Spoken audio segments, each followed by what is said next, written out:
అందరికీ నమస్కారం. Welcome to Navya's recipe world. ఈరోజు చాలా సింపుల్ రెసిపీతో మీ ముందుకొచ్చేసాను. అదేంటంటే తోటకూర వేపుడు. ఆరోగ్యానికి చాలా మేలు చేస్తుందండి. రోజువారీ ఆహారంలో చేర్చిన చాలా చాలా మంచిది. మరి సింపుల్ రెసిపీని ఎలా తయారు చేయాలో చూసేద్దామా?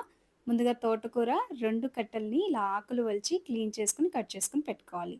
ఇప్పుడు స్టవ్ మీద కడాయిని పెట్టేసుకొని, ఒక పెద్ద టేబుల్ స్పూన్ ఆయిల్ వేసుకున్న తర్వాత 2 ఎండుమిరపకాయలు, అలాగే ఇందులోకి తాలింపు దినుసులు వేసుకోవాలి. తాలింపు దినుసులు ఎక్కువుంటే కూరకి బావుంటుంది. పచ్చెనపప్పు, మినపప్పు, ఆవాలు, జీలకర్ర కొంచెం చిటపటలాడిన తర్వాత దంచిన వెల్లుల్లి వేసుకుంటే ఇంకా ఫ్లేవర్ చాలా బావుంటుంది.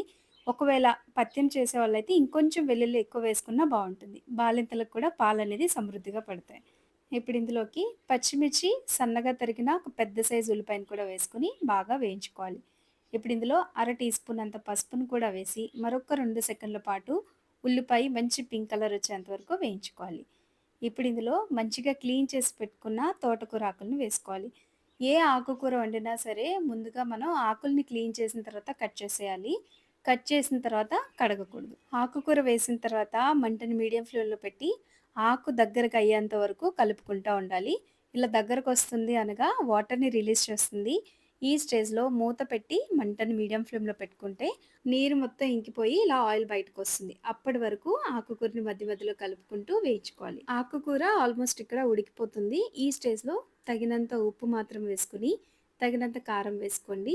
ఉప్పు చూసి వేసుకోండి. ఎందుకంటే ఆకుకూరలో ఉప్పుదనం ఉంటుంది. ఉప్పు, కారం వేసిన తర్వాత మరొక 2 సెకన్ల పాటు ఉడికించుకుంటే కమ్మనైన తోటకూర వేపుడు రెడీ అయిపోయింది. మా అమ్మమ్మ అయితే ఇడ్లీతో పాటు రోజు తోటకూర పెట్టేవాళ్ళండి. చాలా చాలా బావుంటుంది.